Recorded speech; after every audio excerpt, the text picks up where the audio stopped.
बेटा, आप बड़े होके क्या बनोगे सुनते सुनते कब मैं 20 से 40 का हो गया पता ही नहीं चला।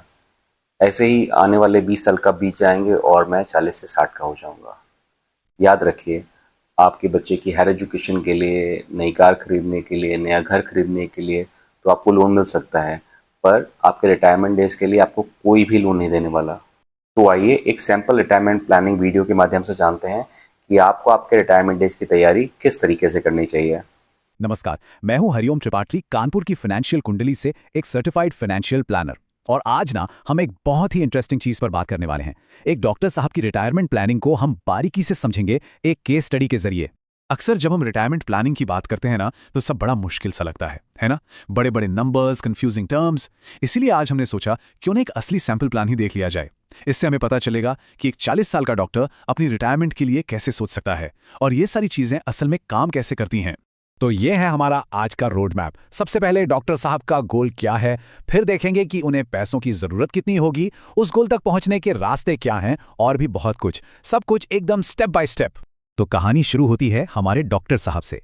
अब इनकी उम्र है 40 साल और सपना है कि आज से ठीक 20 साल बाद यानी 60 की उम्र में वो आराम की जिंदगी जिएं, रिटायर हो जाएं।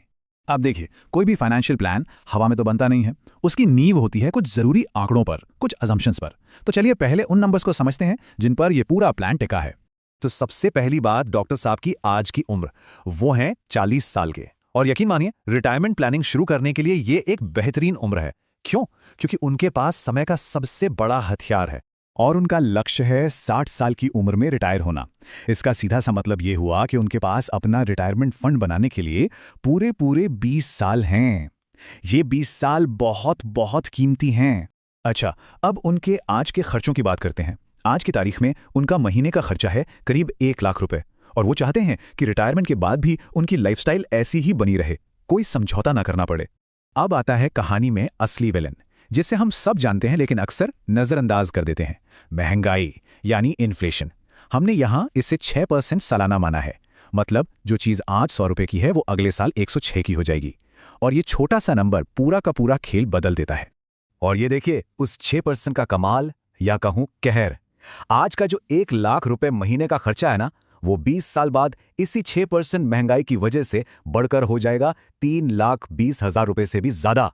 सोचिए, उसी लाइफस्टाइल के लिए 3 गुने से भी ज्यादा पैसा लगेगा। तो अब सबसे बड़ा सवाल कि इस खर्चे को पूरा करने के लिए डॉक्टर साहब को 60 साल की उम्र तक टोटल कितना पैसा, मतलब कितना बड़ा कॉर्पस जमा करना होगा। वो मैजिक नंबर क्या है? अब ये जो मैजिक नंबर है ना, ये एक चीज पर बहुत ज्यादा डिपेंड करता है कि आपके निवेश पर आपको रिटर्न कितना मिलता है। तो हमने यहां दो अलग अलग सिचुएशंस को देखा है, ये समझने के लिए कि रिटर्न का फर्क कितना बड़ा हो सकता है। तो हमारे पास दो सिनेरियोज हैं। पहला सिनेरियो 1, जिसमें हम मानकर चल रहे हैं कि निवेश पर 7% का सालाना रिटर्न मिलेगा। और दूसरा सिनेरियो 2, जिसमें हम 12% का रिटर्न मान रहे हैं, जो अक्सर इक्विटी जैसी ग्रोथ एसेट्स में लंबे समय तक बने रहने पर मिल सकता है। तो सिनेरियो 1 के हिसाब से अगर डॉक्टर साहब के इन्वेस्टमेंट पे सिर्फ 7% का रिटर्न आता है, तो उन्हें रिटायरमेंट के लिए चाहिए होंगे पूरे 10 करोड़ रुपए से भी ज्यादा। जी हाँ, 10 करोड़। ये वाकई एक बहुत बड़ा अमाउंट है। लेकिन अब देखिए असली जादू। सिनेरियो 2 में अगर रिटर्न बढ़कर 12% हो जाता है, तो वही जरूरी रकम घटकर सिर्फ 5 करोड़ 66 लाख रह जाती है। मतलब लगभग आधी। देखा आपने, सिर्फ 5% रिटर्न का फर्क कितना बड़ा है। ये चार्ट इस फर्क को और भी साफ साफ दिखाता है। एक तरफ 10 करोड़, दूसरी तरफ सिर्फ 5.6 करोड़। ये है पावर ऑफ कंपाउंडिंग और सही जगह इन्वेस्ट करने का नतीजा। सिर्फ 5% ज्यादा रिटर्न ने 4 करोड़ से भी ज्यादा का फासला बना दिया। ठीक है, तो हमने ये तो समझ लिया कि कितना पैसा चाहिए। पर सबसे बड़ा सवाल तो अब आता है कि डॉक्टर साहब इतना बड़ा अमाउंट जमा करेंगे कैसे? क्या रास्ते उनके पास? चलिए इस टेबल को देखते हैं, ये बहुत कुछ साफ कर देगी। अगर वो एसआईपी करते हैं, मतलब हर महीने कुछ पैसा इन्वेस्ट करते हैं, तो 7% रिटर्न वाले सिनारियों में उन्हें हर महीने करीब करीब 2 लाख रुपए डालने होंगे। लेकिन अगर रिटर्न 12% वाला मिलता है, तो वही मंथली एसआईपी घटकर सिर्फ 61,000 रुपए रह जाती है। सोचिए, कहां 2 लाख और कहां सिर्फ 61,000। ये फर्क सिर्फ नंबर्स का नहीं है। इसका सीधा सीधा मतलब है हर महीने 1,35,000 रुपए से भी ज्यादा की बचत, हर सिंगल महीने। यही है स्मार्ट इन्वेस्टमेंट की असली ताकत। अच्छा, तो मान लेते हैं कि डॉक्टर साहब ने अपना रिटायरमेंट फंड बना लिया। अब सवाल यह है कि रिटायरमेंट के बाद उस पैसे को इस्तेमाल कैसे करेंगे? उन्हें हर महीने पैसे मिलेंगे कैसे? ये टाइमलाइन हमें रिटायरमेंट के बाद की कहानी बताती है। 61 साल की उम्र से उन्हें एक एन्युटी मतलब एक फिक्स्ड मंथली इनकम मिलनी शुरू हो जाएगी। और आप देखिए, ये रकम फिक्स नहीं रहेगी। महंगाई को मात देने के लिए ये हर साल बढ़ती जाएगी, ताकि 90 साल की उम्र तक भी उनके लाइफस्टाइल पर कोई असर ना पड़े। तो इस पूरी केस स्टडी से, इस डॉक्टर साहब के प्लान से हम क्या सीख सकते हैं? वो कौन सी जरूरी बातें हैं जो हम सबको याद रखनी चाहिए?